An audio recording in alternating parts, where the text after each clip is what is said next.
Assalamualaikum warahmatullahi wabarakatuh. Perkenalkan, nama saya Maharani Jeta Hasmi dengan NIM 211408087 dan rekan-rekan saya Fadila Ramadhani dengan NIM 211408023 serta Husnul Khotimah Hasibuan dengan NIM 211408013 akan menerangkan mengenai materi turunan dan aplikasinya, yang mana materi turunan dan aplikasinya tersebut terdiri dari beberapa subtema pembahasan.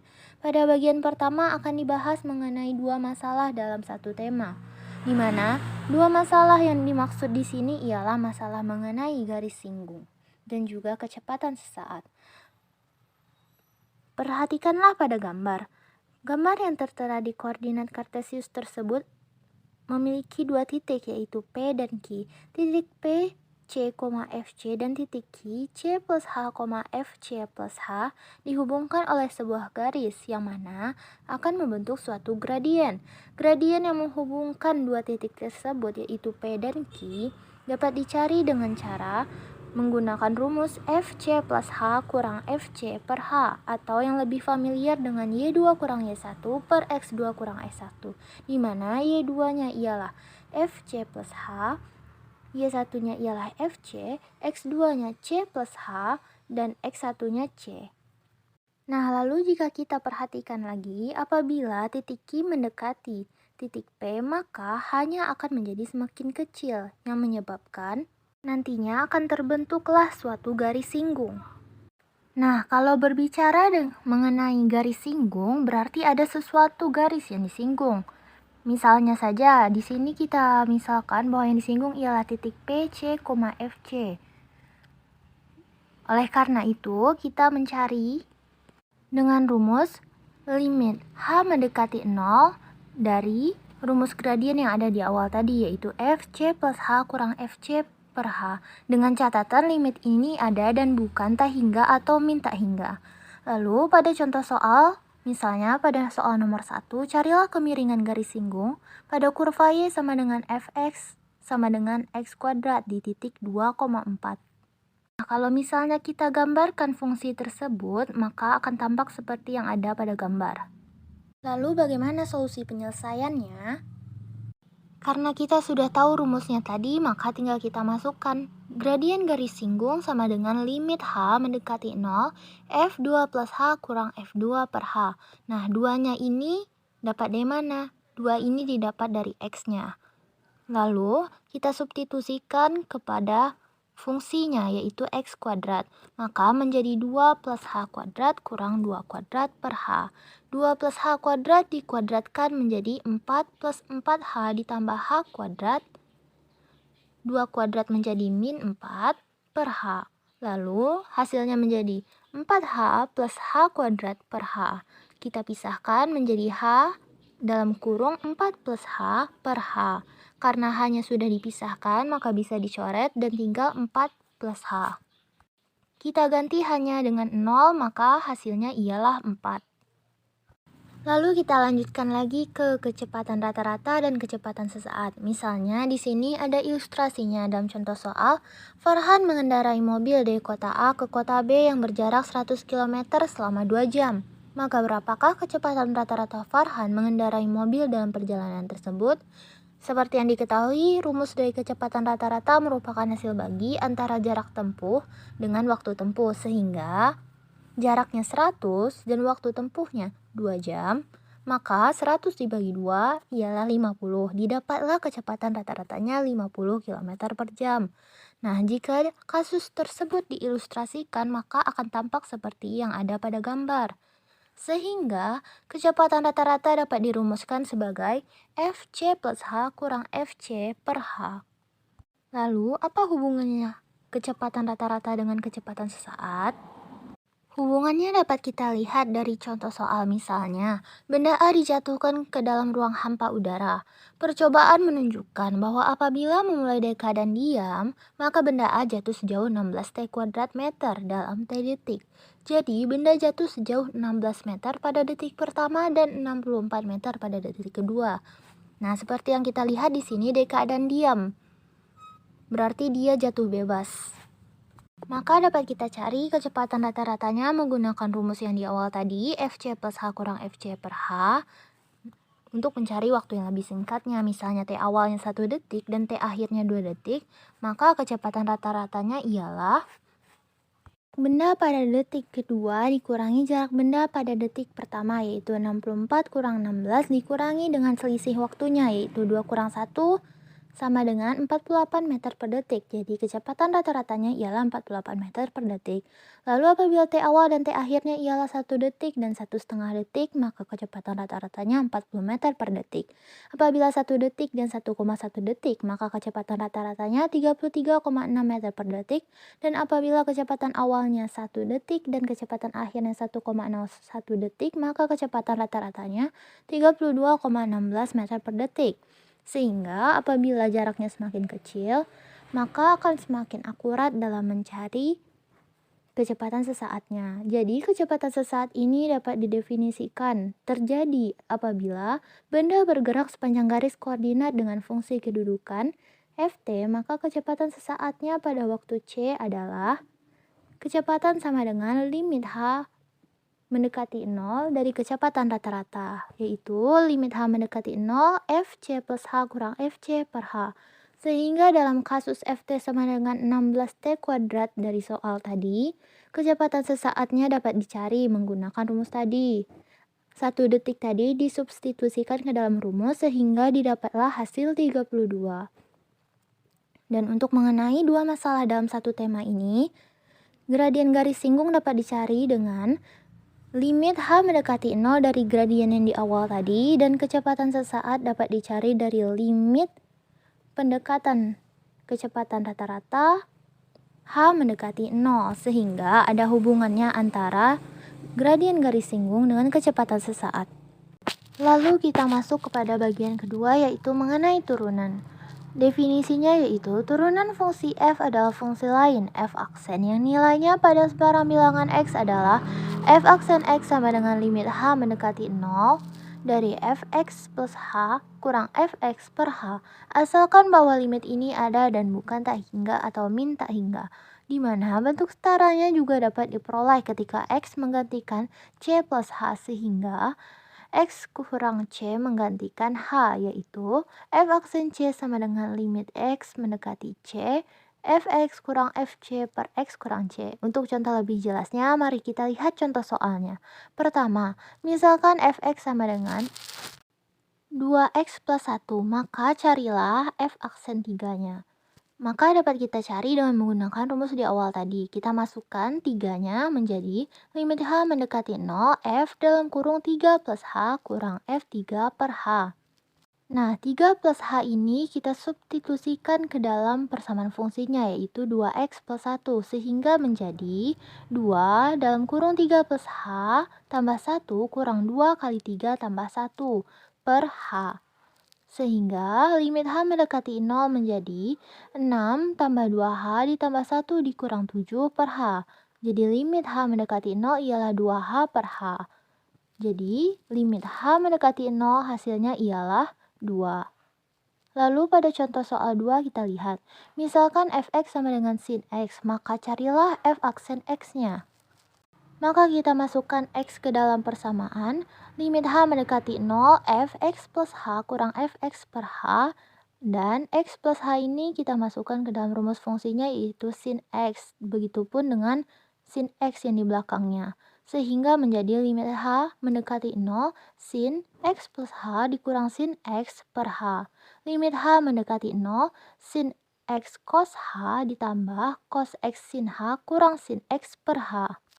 Penjabaran sin X plus H menjadi sin X cos H tambah cos X sin H ini dapat diperoleh seperti yang kita ketahui di pojok sebelah kanan atas. Lalu dapat kita pisahkan menjadi limit H mendekati 0, sin X cos H kurang sin X per H ditambah cos X sin H per H. Menjadi limit H mendekati 0, sin X cos H kurang 1 per H ditambah limit H mendekati 0 cos X sin H per H. Maka kita keluarkan sin X-nya menjadi sin X dikali limit H mendekati 0 cos H kurang 1 per H ditambah cos X kali limit H mendekati 0 sin H per H. Dan seperti yang diketahui dari pojok kanan atas, maka bentuk sin T per T sama dengan 1 dan 1 kurang cos T per T sama dengan 0. Untuk itu cos H kurang 1 per H harus kita ubah menjadi bentuk 0. Maka di bawah kita ubah menjadi min sin X dikali limit H mendekati 0 dalam kurung 1 kurang cos H per H ditambah cos X dikali limit H mendekati 0 kali sin H per H. Sehingga hasilnya menjadi min sin X dikali 0 ditambah cos X kali 1. Yang berarti f aksen X-nya ialah cos X sehingga turunan dari sin X adalah cos X. Lalu kita lanjut ke terdiferensian mengimplikasikan kontinuitas, di mana seperti dalam teoremanya dapat diketahui bahwa jika f aksen C maka f kontinu di C. Tapi kebalikan dari teorema ini tidak berlaku jika fungsi f kontinu di C, maka belum tentu f memiliki turunan di C. Sebagai contoh, fx sama dengan mutlak x. Fungsi ini kontinu di 0 tetapi tidak mempunyai turunan di sana, seperti yang dapat kita lihat pada gambar. Selanjutnya, argumen serupa menunjukkan bahwa di sebarang titik di mana grafik suatu fungsi kontinu mempunyai pojok yang tajam, maka fungsi tersebut tidak terdiferensiasikan seperti yang dapat kita lihat pada gambar. Pada titik A, f-nya tak kontinu sehingga tidak terdiferensiasikan. Pada titik B, pojoknya tajam sehingga f-nya kontinu tetapi tidak terdiferensiasikan. Dan pada yang C, terbentuklah garis singgung tegak, sehingga menjadi tak hingga, yang menyebabkan titik C, f-nya kontinu tetapi tidak pula terdiferensiasikan. Sedangkan pada titik D barulah f-nya kontinu dan dapat terdiferensiasikan. Selanjutnya kita masuk ke bagian ketiga mengenai aturan pencarian turunan. Aturan pencarian turunan ini terdiri dari beberapa teorema. Yang pertama, teorema A, aturan fungsi konstanta, yang bunyinya jika fx sama dengan k suatu konstanta, maka untuk sebarang x, f aksen x-nya sama dengan 0, yakni turunannya sama dengan 0. Jika kita misalkan fx sama dengan 5, maka f aksen x-nya sama dengan 0. Jika kita misalkan lagi fx sama dengan 2, maka f aksen x-nya sama dengan 0. Jika fx sama dengan min 5, maka f aksen x-nya juga sama dengan 0. Lalu ada teorema B, aturan fungsi satuan, yang mana jika fx sama dengan x, maka f aksen x sama dengan 1, yakni turunan dari x adalah 1. Misalnya, fx sama dengan x, maka f aksen x-nya sama dengan 1. Jika fy sama dengan y, maka f aksen y-nya sama dengan 1. Jika f kotak sama dengan kotak, maka f aksen kotak sama dengan 1 juga. Lalu ada teorema C, aturan pangkat, di mana jika fx sama dengan x pangkat n dengan n bilangan bulat positif, maka f aksen x sama dengan nx pangkat n kurang 1, yakni turunannya ialah n kali x pangkat n kurang 1. Kita misalkan saja dengan contoh fx sama dengan x pangkat 5, maka f aksen x-nya sama dengan 5x pangkat 5 kurang 1 sama dengan 5x pangkat 4. Misalnya lagi, fx sama dengan 3x pangkat 10, maka f aksen x-nya sama dengan 3 kali 10 x pangkat 10 kurang 1 sama dengan 30x pangkat 9. Misalnya lagi, fx sama dengan 15x pangkat 3, maka f aksen x-nya sama dengan 15 kali 3x pangkat 3 kurang 1 sama dengan 45x pangkat 2. Lalu selanjutnya kita masuk ke teorema D, aturan kelipatan konstanta. Jika k suatu konstanta dan f suatu fungsi, sebenarnya ini sama dengan teorema C yang tadi. Misalnya saja kita coba dengan fx sama dengan 2x pangkat 10, maka f aksen x-nya sama dengan 2 kali 10, x pangkat 10 kurang 1, maka hasilnya ialah 20x pangkat 9. Selanjutnya ada teorema E, aturan jumlah dan selisih, yang bunyinya jika f dan g adalah fungsi-fungsi yang terdefinisikan, maka penjumlahannya akan bisa dipecah.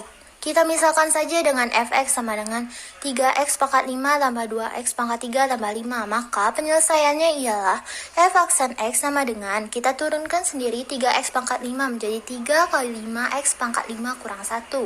2x pangkat 3 juga diturunkan sendiri menjadi 2 kali 3x pangkat 3 kurang 1. 5 diturunkan menjadi 0, sehingga hasilnya menjadi 15x pangkat 4 tambah 6x pangkat 2. Kita coba lagi dengan contoh fx sama dengan 5x pangkat 3 tambah 2x pangkat 2 tambah 5x tambah 6. Maka f aksen x-nya ialah 5 kali 3 x pangkat 3 kurang 1 ditambah 2 kali 2x pangkat 2 kurang 1 ditambah 5 ditambah 0. Maka hasilnya ialah 15x pangkat 2 ditambah 4x ditambah 5. Lalu selanjutnya kita masuk ke teorema F, aturan hasil kali, yang mana seperti yang tertera pada gambar, definisinya dapat kita sederhanakan menjadi fx sama dengan u kali v, dengan f aksen x sama dengan u v aksen ditambah v u aksen. Misalnya kita beri contoh fx sama dengan dalam kurung 3x kuadrat tambah 5 dikali x pangkat 3 kurang 1. Kita jadikan yang di sebelah kiri sebagai u dan yang di sebelah kanan menjadi v. Maka u-nya adalah 3x pangkat 2 tambah 5. Kita turunkan menjadi 6x. Jadi u aksennya adalah 6x. Dan untuk v-nya sama dengan x pangkat 3 kurang 1. Jadi turunannya adalah v aksennya sama dengan 3x pangkat 2. Dan kita masukkan ke rumus, maka f aksen x dari persoalan tadi ialah u v aksen ditambah v u aksen sama dengan 3x kuadrat tambah 5 dikali 3x pangkat 2 ditambah x pangkat 3 kurang 1 dikali 6x. Menjadi 9x pangkat 4 ditambah 15x pangkat 2 tambah 6x pangkat 4 kurang 6x sama dengan 15x pangkat 4 tambah 15x pangkat 2 kurang 6x. Lalu selanjutnya kita masuk ke teorema G, aturan hasil bagi. Misalkan f dan g adalah fungsi-fungsi yang terdefinisikan dengan gx tidak sama dengan 0, maka fg aksen x sama dengan gx dikalikan dengan turunan f aksen x dikurang fx dikalikan dengan g aksen x dibagi g kuadrat x. Misalkan saja kita mencari fx sama dengan 2x kurang 1 per 3x tambah 5. Maka berapakah f aksen x-nya? Kita gunakan rumus yang tadi, kita turunkan u dan v-nya. Setelah itu kita masukkan ke rumus u aksen v kurang v aksen u per v kuadrat. Maka f aksen x sama dengan 2 dikali 3x tambah 5 dikurang 3 dikali 2 x kurang 1 dibagi 3x tambah 5 kuadrat. Maka hasilnya menjadi 6x tambah 10 kurang 6x tambah 3 per 3x tambah 5 kuadrat. Dan hasil f aksen x-nya adalah 13 per 3x tambah 5 kuadrat. Lalu kita masuk ke contoh soal pertama. Misalnya disuruh tentukanlah turunan dari 5x pangkat 2 tambah 7x kurang 6. Maka kita dapat menggunakan teorema-teorema yang telah kita pelajari tadi untuk menurunkannya. Pertama, dx dalam kurung 5x pangkat 2 tambah 7x tutup kurung kurang dx 6 sama dengan dx 5x pangkat 2 tambah dx 7x kurang dx 6. Seperti yang kita lihat, yang pertama menggunakan teorema F dan yang kedua menggunakan teorema E. Selanjutnya, diturunkan lagi menjadi 5dx dalam kurung x kuadrat ditambah 7dx kali x dikurang dx kali 6. Yang mana menggunakan teorema D. Lalu jika diturunkan lagi menjadi 5 kali 2x ditambah 7 kali 1 kurang 0 yang menggunakan teorema C, B, dan juga A, sehingga hasilnya didapat 10x ditambah 7. Dan untuk soal nomor 2, tentukanlah turunan dari 4x pangkat 6 kurang 3x pangkat 5 kurang 10x pangkat 2 tambah 5x tambah 16. Dan diturunkan menggunakan teorema-teorema yang telah dipelajari tadi. Maka nantinya akan didapat hasil 24x pangkat 5 kurang 15x pangkat 4 kurang 20x tambah 5. Kita masuk kepada bagian keempat, yaitu mengenai turunan sinus dan kosinus. Pertama-tama kita harus mengetahui bahwasanya jika Y sama dengan sin X, maka turunan pertamanya atau dy per dx adalah cos X. Sedangkan untuk Y sama dengan cos X, maka turunannya atau dy per dx-nya ialah min sin X. Dan juga perlu kita ketahui lagi mengenai hubungannya dengan fungsi-fungsi trigonometri seperti tan X ialah sin X per cos X, sekan X sama dengan 1 per cos X, kosekan X sama dengan 1 per sin X, dan kotangen X sama dengan sepertan X atau cos X per sin X. Contoh soalnya yang pertama, misalkan Y sama dengan 3 sin X ditambah 5 cos X, maka turunannya ialah dy per dx yaitu 3 turunan dari sin X ialah cos X, ditambah 5, turunan dari cos X adalah min sin X, jadi 3 cos X ditambah min 5 sin X, jadi 3 cos X min 5 sin X. Dan untuk soal nomor 2 yaitu, apabila Y sama dengan 7 cos X dikurang 4 sin X, maka berapakah turunannya? Maka dy per dx-nya adalah 7, turunan dari cos X ialah min sin X kali min sin X dikurang 4, turunan dari sin X ialah cos X, maka hasilnya menjadi min 7 sin X dikurang 4 cos X. Lalu selanjutnya kita masuk ke bagian 5 mengenai aturan rantai.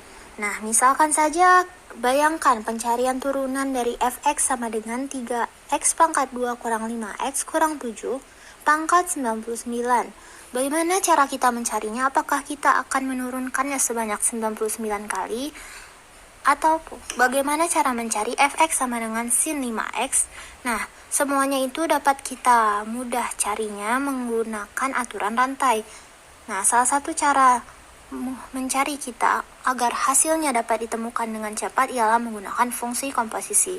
Misalkan saja aturan rantai. Nah, pada aturan rantai ini, misalkan Y sama dengan FU dan U sama dengan GX, jika G terdiferensiasikan di X dan F terdiferensiasikan di U sama dengan GX, maka fungsi komposit F bundaran G yang didefinisikan oleh F bundaran GX sama dengan FGX. Maka turunannya dapat dituliskan sebagai F bundaran G aksen X sama dengan F aksen GX, G aksen X. Atau dapat kita tulis dengan dy per dx sama dengan dy per du dikali du per dx. Nah, contohnya, pada contoh 1, carilah turunan dari fx sama dengan dalam kurung 3x pangkat 2 kurang 5x kurang 7 pangkat 99. Nah, di sini y-nya kita tuliskan kembali, dan yang di dalam kurung ini kita jadikan sebagai u. Jadi, u-nya adalah 3x pangkat 2 kurang 5x kurang 7, dan y-nya adalah U pangkat 99.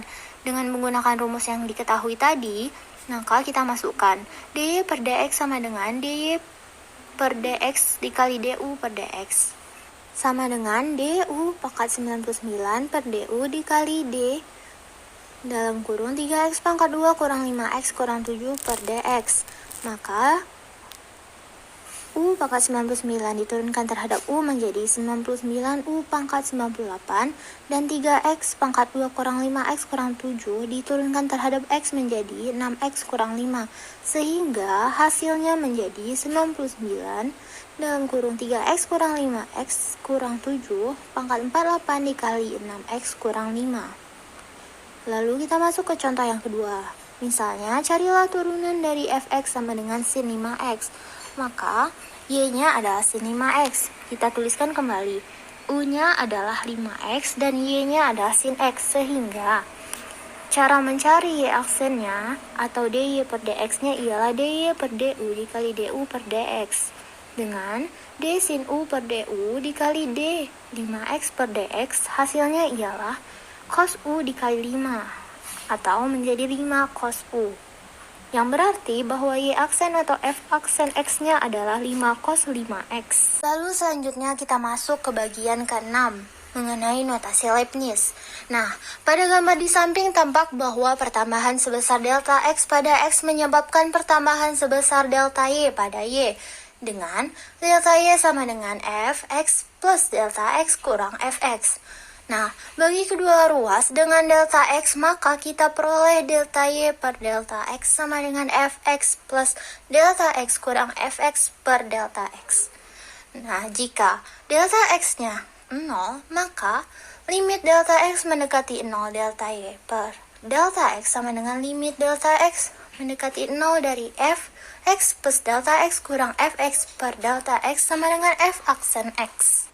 Di sini, Leibniz menggunakan lambang dy per dx untuk menyatakan limit delta y per delta X mendekati 0.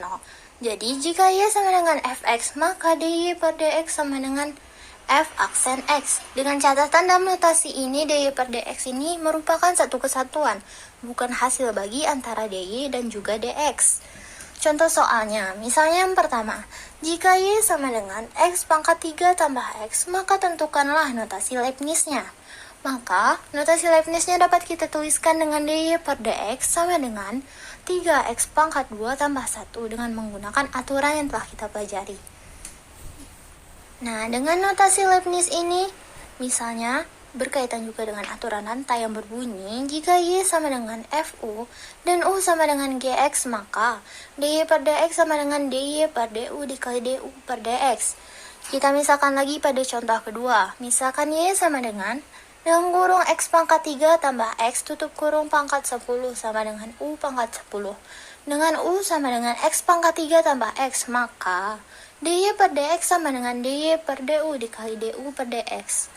Hasilnya menjadi 10 u pangkat 9 dikali 3x pangkat 2 tambah 1.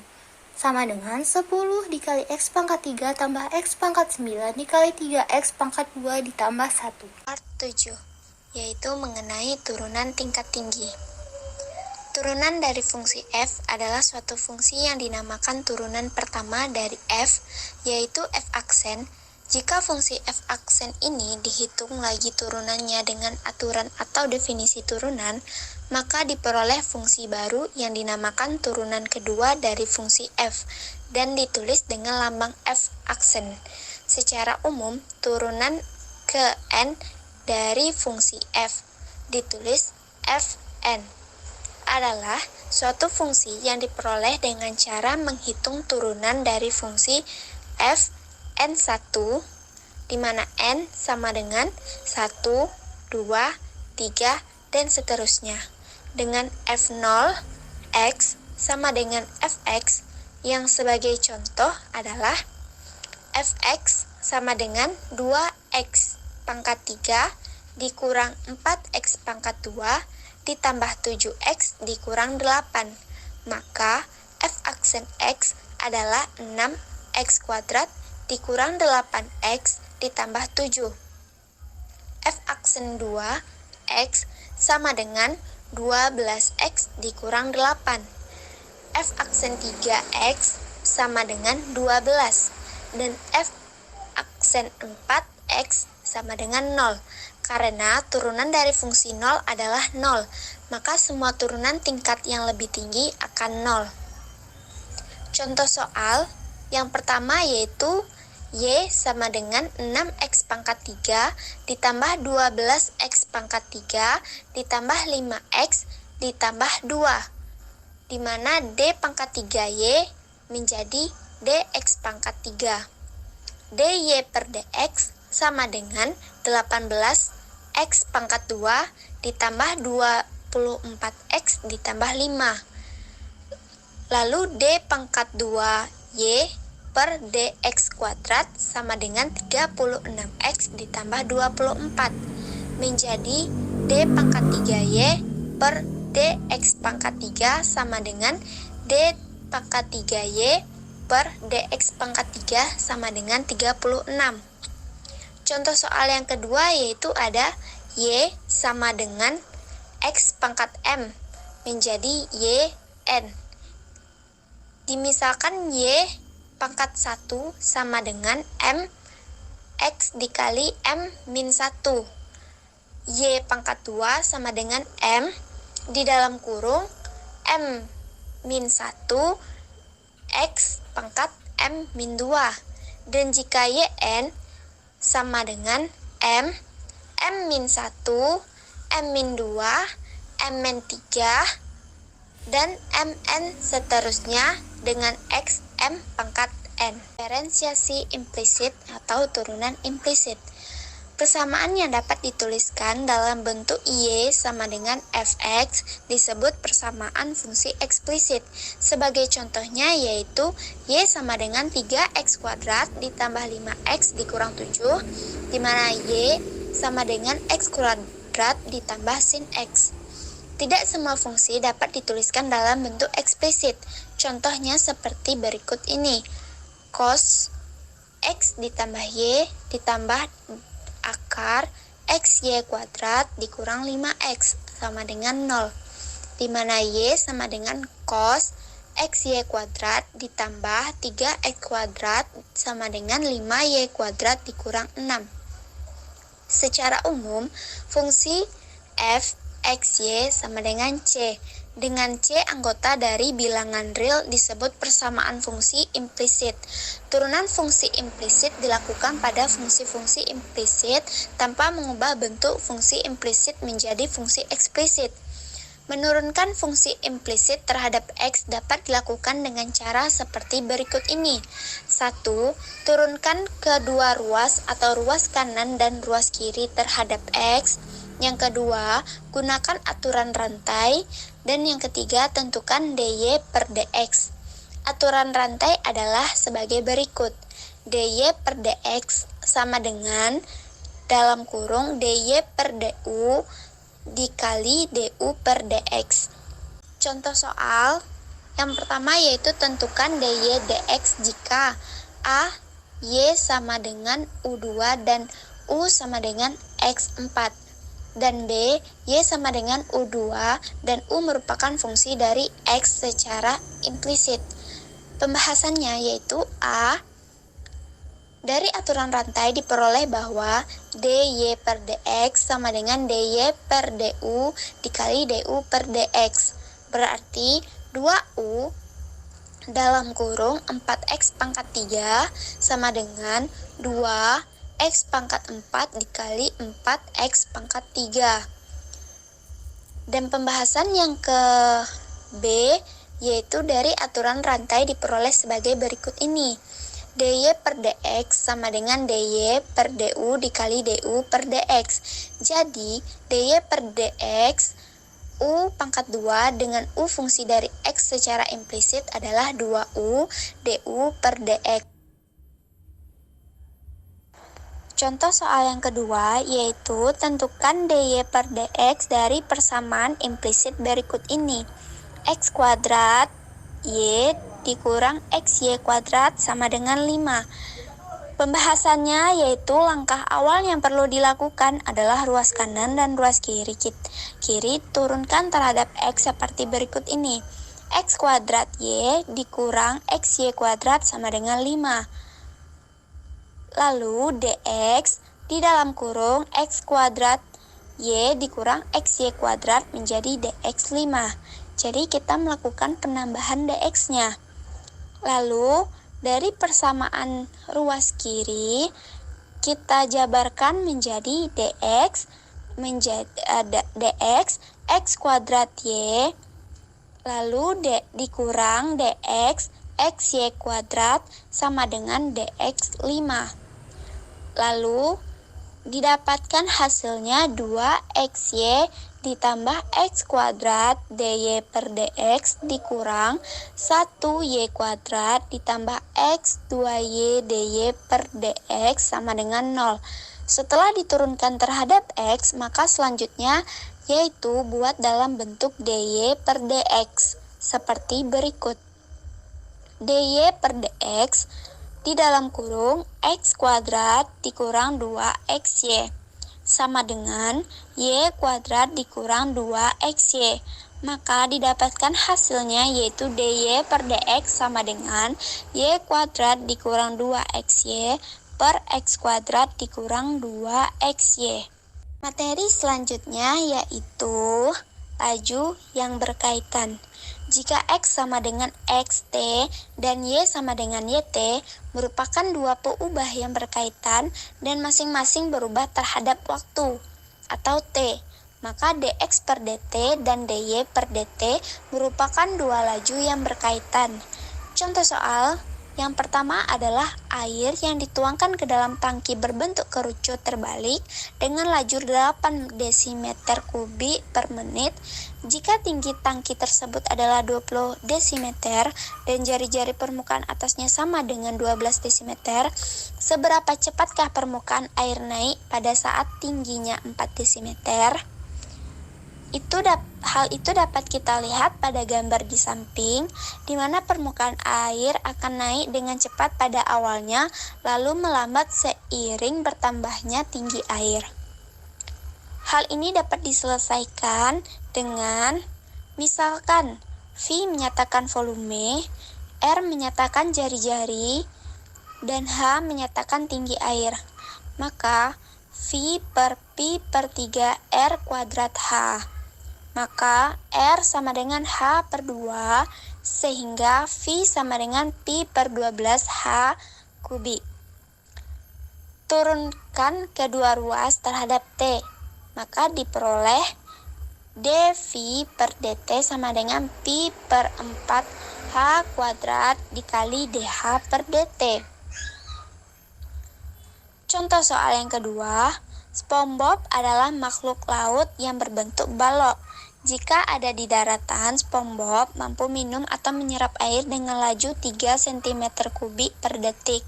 Bersamaan dengan itu, badannya membesar dengan bentuk dan berbanding panjang, lebar, dan tebalnya tetap. Jika diketahui ukuran panjang 2 cm, lebar 2 cm, dan tebalnya 1 cm, maka tentukan laju perubahan luas tubuh SpongeBob pada waktu tebal tubuhnya 2 cm. Maka dapat kita jawab dengan melakukan penyelesaian. Misalkan T sama dengan waktu dalam detik. PT merupakan panjang tubuh SpongeBob pada waktu T. LT merupakan lebar tubuh SpongeBob pada waktu T. HT tebal tubuh SpongeBob pada waktu T. VT volume air yang masuk ke dalam tubuh SpongeBob saat waktu T. Dan LT luas permukaan tubuh SpongeBob saat waktu T. Dan diketahui bahwa dV T per dt sama dengan 3 cm kubik per detik. Berarti perbandingannya yaitu PT banding LT banding HT, yang mana 22 banding 2 banding 1. Dan didapatkan PT sama dengan LT sama dengan 2 HT. Yang mana ditanya dalam soal adalah DLT per dt pada saat H2. Karena tubuh SpongeBob berbentuk balok, maka V sama dengan PLH sama dengan 2H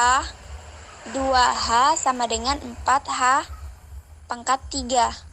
dV per dt sama dengan 12 dikali H kuadrat dH per dt. Maka 3 sama dengan 12H kuadrat dikali dH per dt. Lalu kita dapatkan hasilnya dH per dt sama dengan 1 per 44H kuadrat. Lalu luas permukaannya dapat kita cari dengan L sama dengan 2PL ditambah 2HL ditambah 2PH. Yang mana 2 dikali 2H dikali 2H ditambah 2H dikali 2H ditambah 2 dikali 2H sama dengan 16H kuadrat. Dan dL per dt sama dengan 32 dH per dt. Lalu menjadi 32H 1 per 4H kuadrat menjadi 8H. Pada saat H sama dengan 2, maka dL per dt sama dengan 4 cm kuadrat per detik. Selanjutnya yaitu aplikasi turunan. Pada aplikasi turunan, kita memiliki beberapa subbab. Yang pertama, maksimum dan minimum. Yang kedua, kemonotonan dan kecekungan. Yang ketiga, maksimum dan minimum lokal. Yang keempat, yaitu lebih banyak masalah maksimum dan minimum. Selanjutnya itu ada terapan ekonomi. Lalu ada penggambaran grafik canggih, dan yang terakhir yaitu ada teorema nilai rata-rata. Maksimum dan minimum. Seandainya kita mengetahui fungsi f dan domain atau daerah asal S seperti pada gambar fungsi, tugas yang pertama adalah menentukan apakah f memiliki nilai maksimum atau minimum pada S. Anggap nilai tersebut ada untuk mengetahui lebih lanjut di mana dalam S nilai-nilai itu berada. Akhirnya kita dapat menentukan nilai-nilai maksimum dan minimum. Teorema A. Teorema eksistensi maksimal minimum.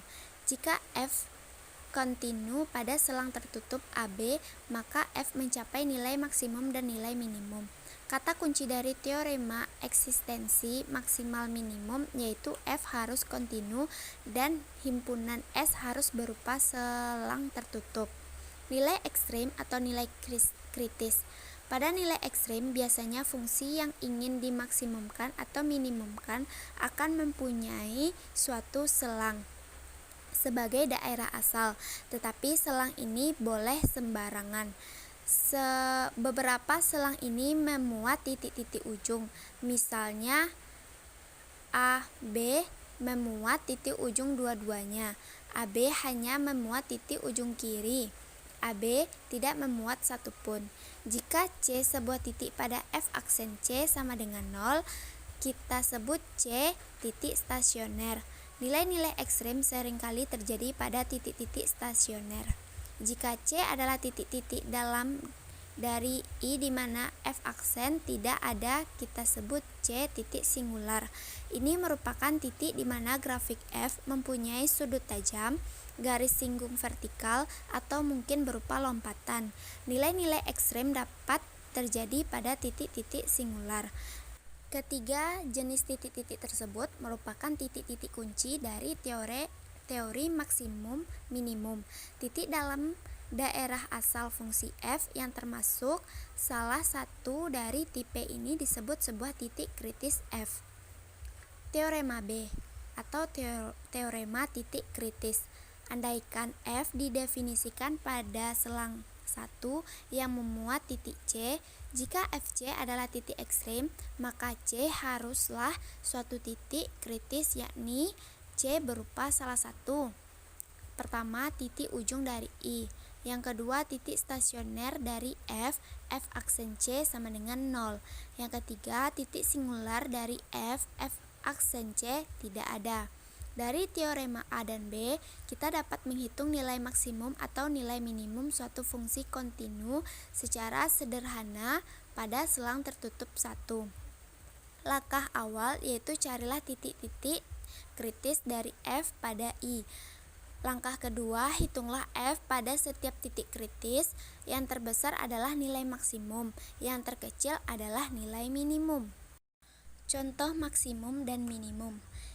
Carilah nilai maksimum dan nilai minimum dari fx sama dengan 2x pangkat 3 dikurang 9x pangkat 2 ditambah 12x pada 0,4.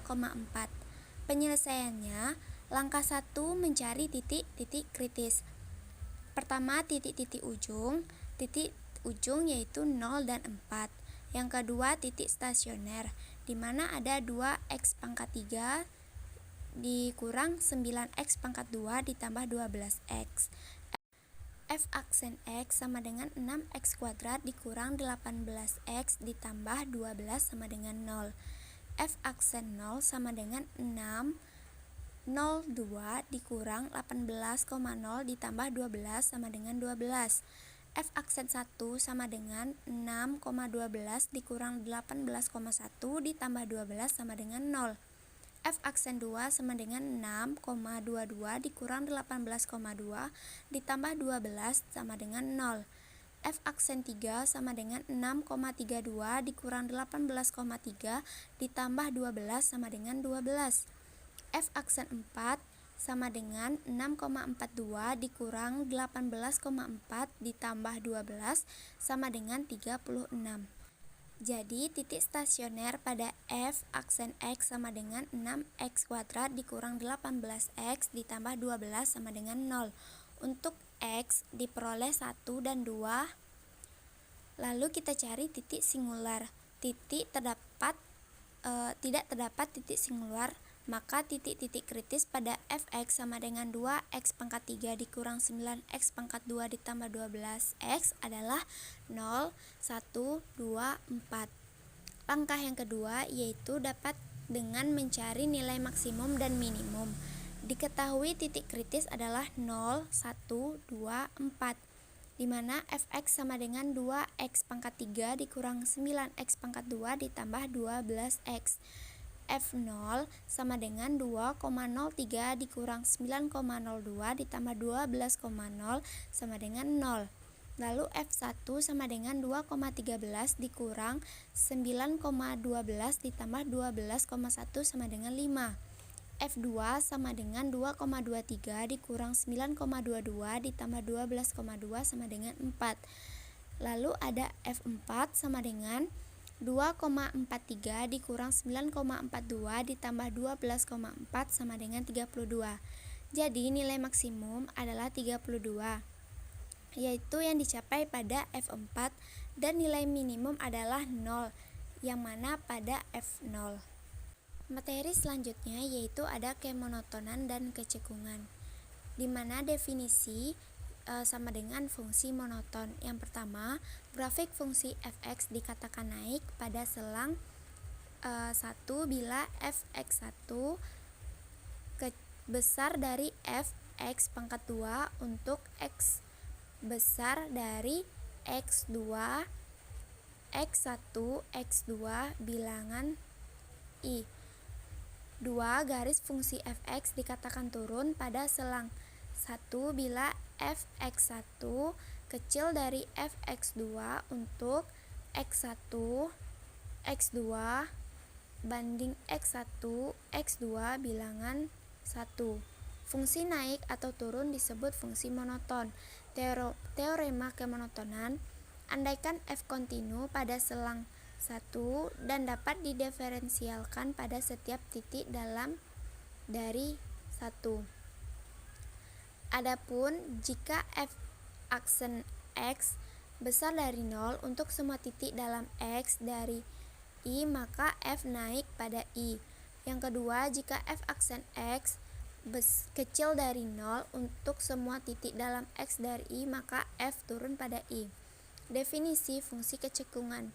Fungsi fx dikatakan cekung ke atas pada selang i bila f aksen naik pada selang i, sedangkan fungsi fx dikatakan cekung ke bawah bila f aksen x turun pada selang i. Oleh karena itu, dapat disimpulkan bila f aksen besar dari 0, x bilangan i, maka fx cekung ke atas pada i. Dan bila f aksen x kecil dari 0 x, maka fx cekung ke bawah pada i. Yang kedua, bila f aksen x kecil dari 0 x i, maka fx cekung ke bawah pada i. Titik balik. Andaikan f kontinu di C, kita sebut C f C. Suatu titik balik dari grafik f jika f cekung ke atas pada satu sisi dan cekung ke bawah pada sisi lainnya dari C. Adapun contoh kemonotonan dan kecekungan. Yang pertama, tentukan selang fungsi naik dan fungsi turun dari fungsi fx sama dengan x pangkat 2 dikurang 4x ditambah 2. Penyelesaiannya, fungsi fx sama dengan 2/3 x pangkat 3 dikurang 2x pangkat 2 ditambah 2 didiferensialkan menjadi f aksen x sama dengan 2x kuadrat dikurang 4x sama dengan 2x kali x kurang 2. Selanjutnya kita perlu menentukan di mana 2x dikali x kurang 2 besar dari 0 dan juga di mana 2x dikali x kurang 2 kecil dari 0. Jadi berdasarkan pada gambarnya, f naik pada min tak hingga, 0 dan 2 tak hingga, sedangkan turun pada 0,2. Soal yang kedua yaitu tentukan selang kecekungan atau cekung ke bawah dan cekung ke atas dari fungsi 3x pangkat 3 dikurang 2x pangkat 2 dikurang 4x ditambah 1. Maka penyelesaiannya f aksen x sama dengan 3x pangkat 2 dikurang 4x ditambah 1 sama dengan 3x kurang 1 dikali x kurang 1. Lalu f2 aksennya x sama dengan 6x dikurang 4 sama dengan 2 kali 3x kurang 2. Pada cekung ke atas f, aksen x besar dari 0 pada selang x besar dari 2/3 dan cekung ke bawah pada selang x kecil dari 2/3. Maksimum dan minimum lokal. Andaikan S dari asal F memuat titik C, katakan bahwa 1. FC nilai maksimum lokal F jika terdapat silang AB yang memuat C sedemikian, sehingga FC adalah nilai maksimum F pada AB S. 2. FC nilai minimum lokal jika terdapat silang AB yang memuat C sedemikian sehingga FC adalah nilai minimum F pada AB S. FC adalah nilai ekstrim lokal jika ia berupa nilai maksimum lokal atau minimum lokal. Teorema A. Uji turunan pertama. Andaikan F kontinu pada silang terbuka atau AB yang memuat titik kritis C. 1. Jika fx lebih besar dari 0 untuk semua x dalam AB dan fx lebih kecil dari 0 untuk semua x dalam CB, maka fc adalah nilai maksimum lokal F. Jika fx lebih kecil dari 0 untuk semua x dalam AB dan fx lebih besar dari 0 untuk semua x dalam CB, maka fc adalah nilai minimum lokal F. Jika fx bertanda sama kedua pihak C, maka fc bukanlah nilai ekstrim lokal F.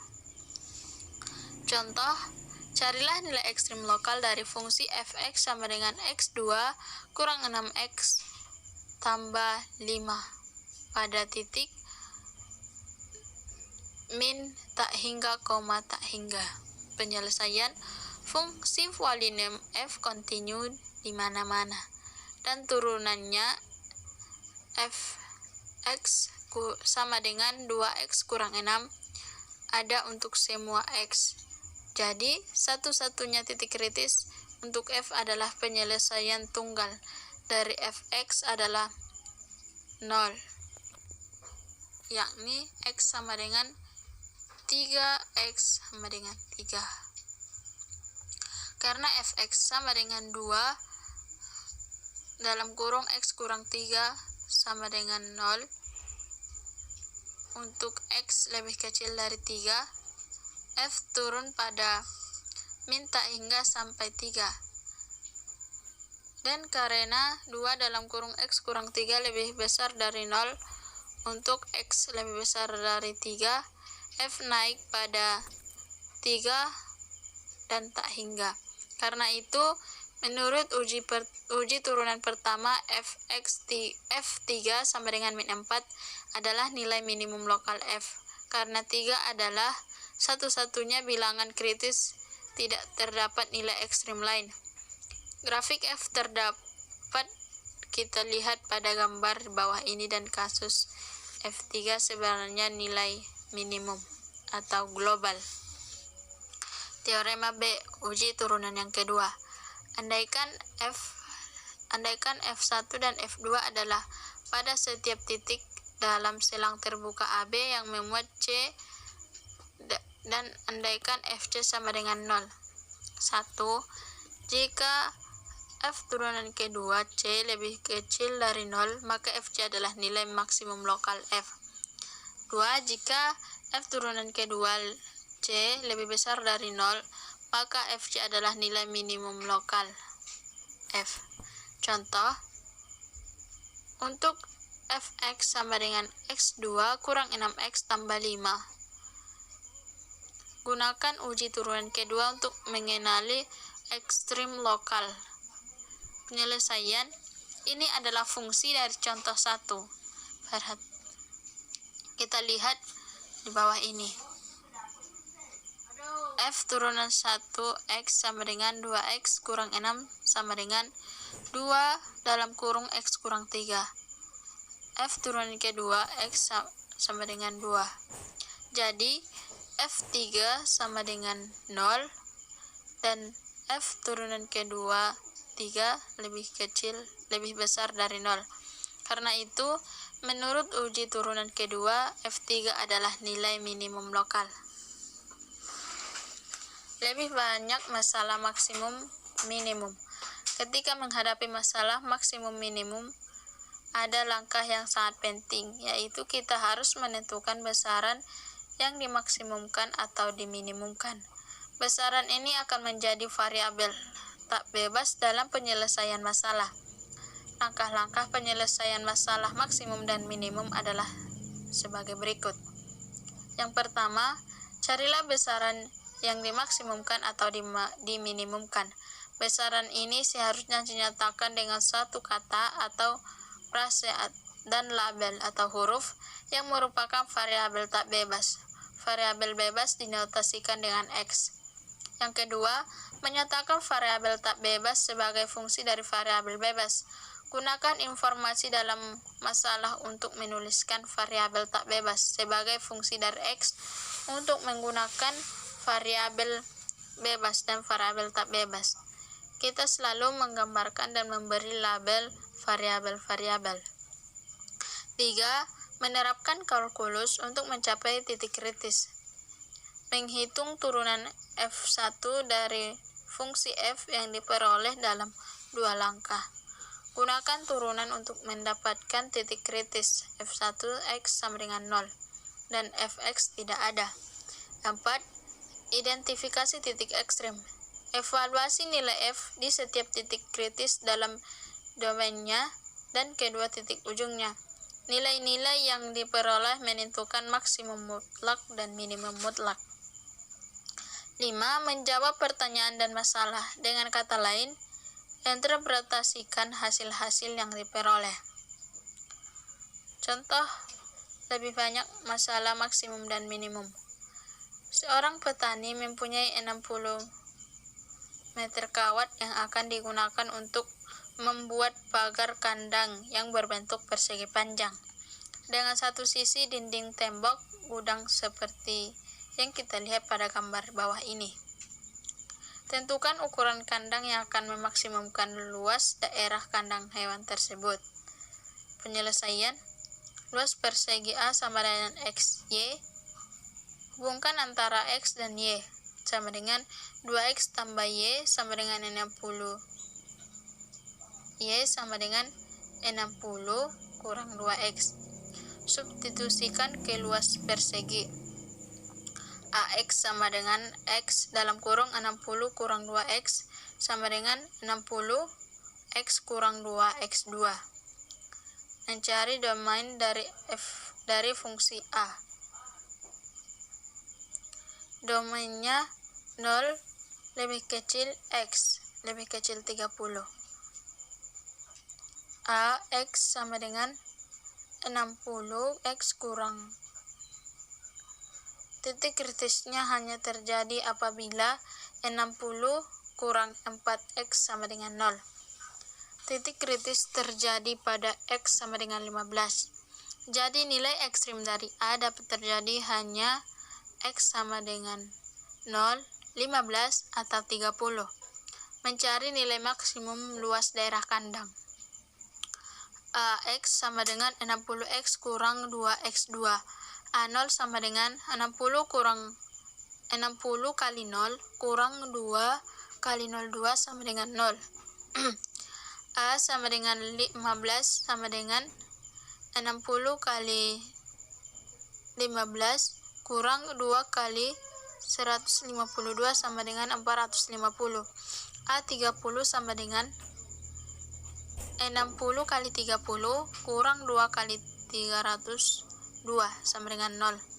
Maka nilai maksimum luas daerah kandang adalah A15 sama dengan 450 meter pangkat 2. Penerapan ekonomi.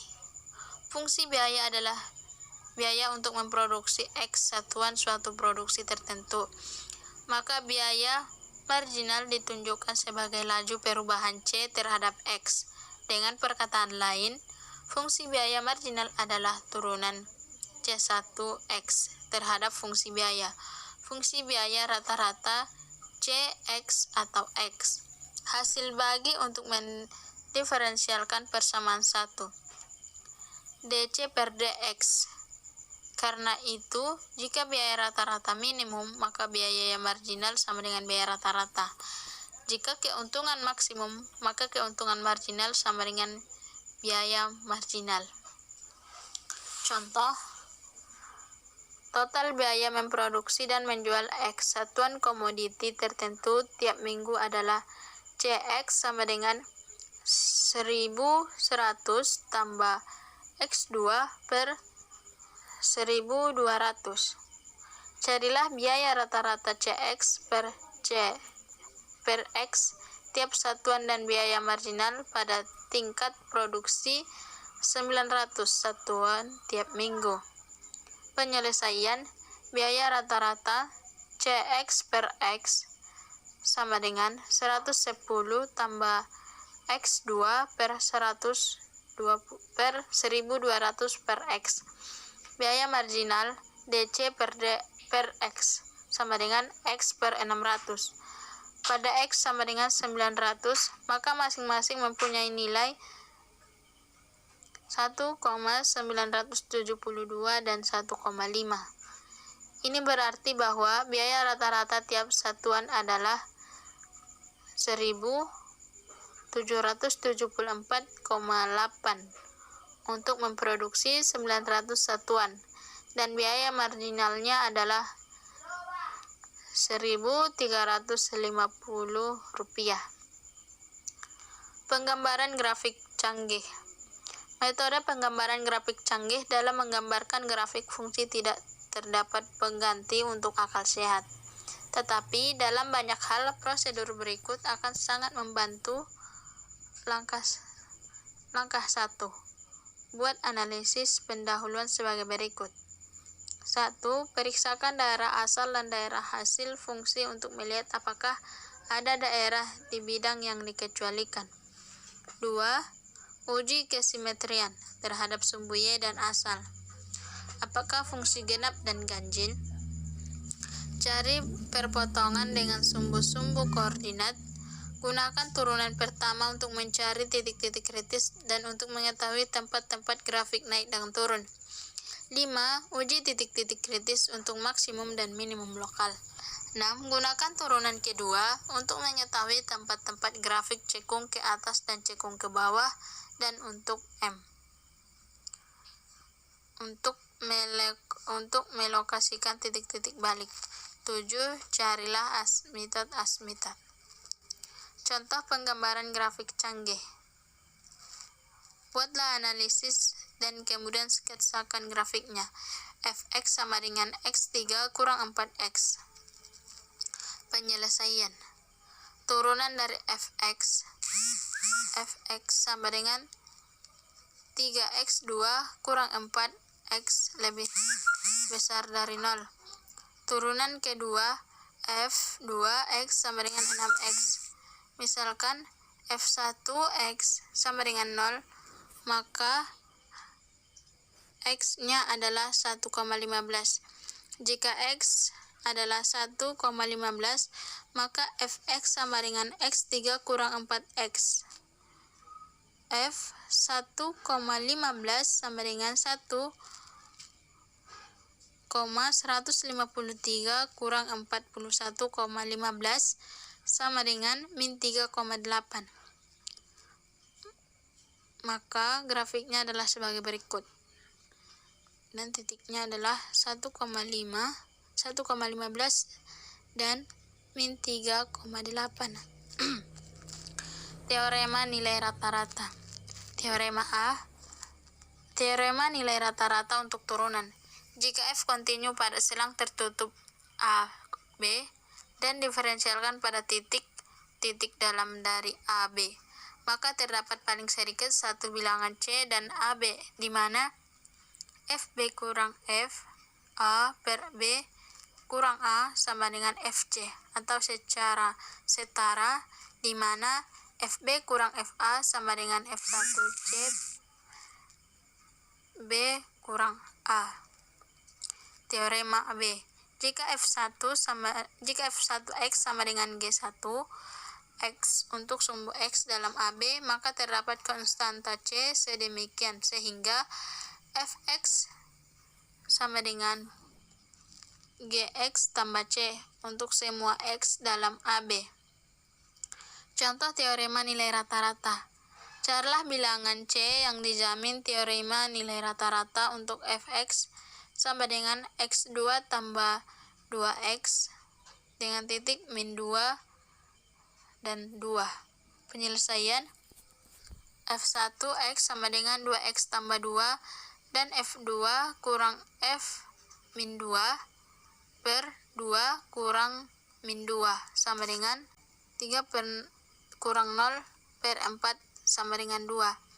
Jadi kita harus menyelesaikan 2C tambah 2 sama dengan 2. Jadi 2C sama dengan 2 kurang 2. C sama dengan 0. Jawaban tunggal C adalah 0. Sekian penjelasan dari kami. Assalamualaikum warahmatullahi wabarakatuh.